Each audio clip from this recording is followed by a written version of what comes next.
नमस्कार। चलिए आज भारत के भूगोल यानी ज्योग्राफी ऑफ इंडिया के एक तेज लेकिन बहुत ही गहरे सफर पर निकलते हैं। हम भारत की सीमाओं और पहाड़ों से लेकर इसकी नदियों और मौसम तक, मतलब इस देश की जबरदस्त विविधता पर एक नजर डालेंगे। तो सवाल यही है कि भारत के भूगोल को एक नजर में कैसे समझा जाए। ये जो पूरी चर्चा है वो इसी सवाल का जवाब देने के लिए है। हम भूगोल के मुश्किल से लगने वाले पॉइंट्स को एकदम आसान बनाएंगे, इतना आसान कि वो आपको हमेशा याद रहें। तो चलिए शुरू करते हैं। भारत की भौगोलिक बनावट की एक पूरी तस्वीर बनाने के लिए हम इन 5 खास हिस्सों को एक एक करके ठीक से समझेंगे। ठीक है, तो सबसे पहले बात करते हैं भारत के स्थान और विस्तार की। चलिए शुरुआत करते हैं भारत के आकार और इसकी सीमाओं से और देखते हैं कि दुनिया के नक्शे पर हमारी जगह असल में है कहाँ और कैसी है। अब ये देखिए, ये बहुत दिलचस्प है। दुनिया की कुल जमीन का सिर्फ 2.4% हिस्सा भारत के पास है, लेकिन इसी छोटे से हिस्से पर दुनिया की लगभग 17% आबादी रहती है।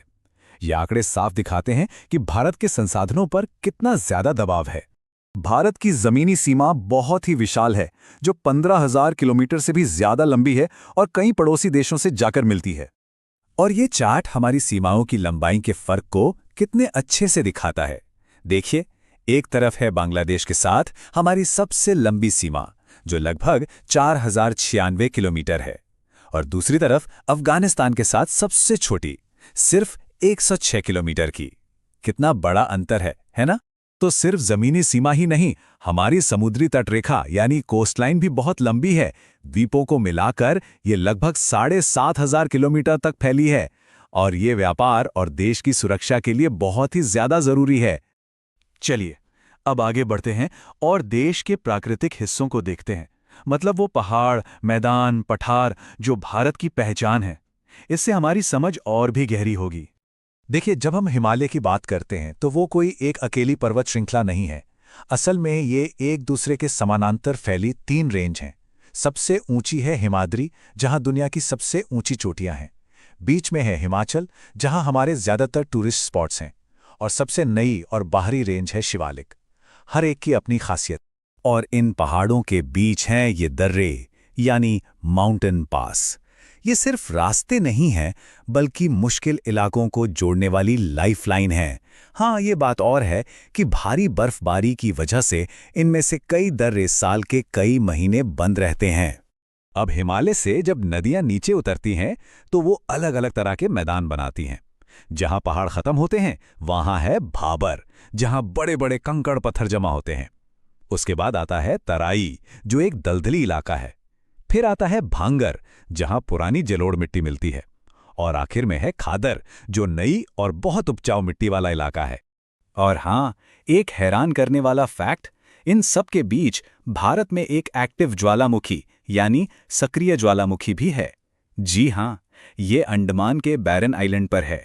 अब बात करते हैं भारत की जीवन रेखाओं की, यानी हमारी नदियों की। ये नदियां ही तो इस देश की धमनियों की तरह हैं।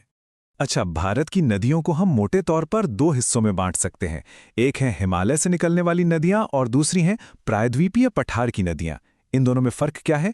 देखिए, हिमालय की नदियां ग्लेशियर से निकलती हैं, इसलिए उनमें साल भर पानी रहता है। वहीं प्रायद्वीपीय नदियां मौसम पर, मतलब बारिश पर निर्भर करती हैं।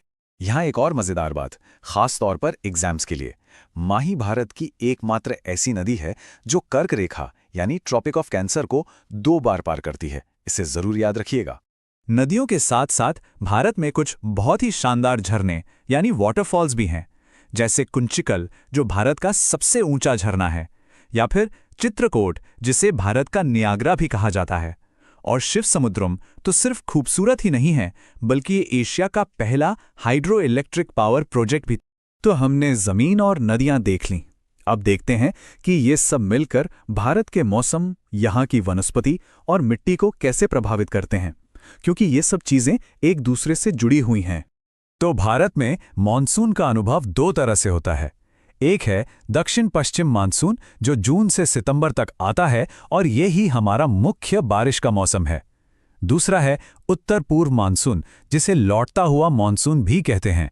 ये हवाएं बंगाल की खाड़ी से नमी उठाकर खास तौर पर तमिलनाडु के तट पर बारिश करती हैं। और मौसम के साथ साथ मिट्टी भी बदलती है। ये देखिए, भारत में मुख्य रूप से 5 तरह की मिट्टी पाई जाती है। जलोढ़ मिट्टी जो मैदानों में है, काली मिट्टी जो कपास के लिए बेहतरीन है, लाल मिट्टी, लैटेराइट मिट्टी और मरुस्थलीय मिट्टी। हर मिट्टी की अपनी एक अलग कहानी है। और अब अपने सफर के आखिरी पड़ाव पर आते हैं। चलिए देखते हैं कि भारत अपनी इस अनमोल प्राकृतिक विरासत और बायोडायवर्सिटी को राष्ट्रीय उद्यानों के जरिए कैसे बचाता है। यहाँ कुछ बहुत ही खास नेशनल पार्क्स हैं। जिम कॉर्बेट जो भारत का पहला नेशनल पार्क है, काजीरंगा जो एक सींग वाले गैंडे के लिए मशहूर है, गिर जहां एशियाई शेर रहते हैं, और केबुल लामजाओ जो दुनिया का एकमात्र तैरता हुआ पार्क है, और हेमिस जो भारत का सबसे बड़ा नेशनल पार्क। तो ये बात बिल्कुल सही है कि भारत का भूगोल सिर्फ पहाड़ों, नदियों और मैदानों का नक्शा नहीं है, बल्कि ये एक जिंदा, गतिशील और एक दूसरे से जुड़ी हुई व्यवस्था है। आज की हमारी पूरी चर्चा का सार यही है।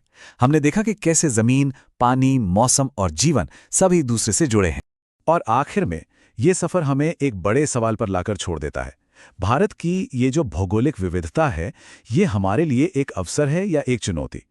ये विशाल भौगोलिक विशेषताएं देश के भविष्य को कैसे आकार देती हैं?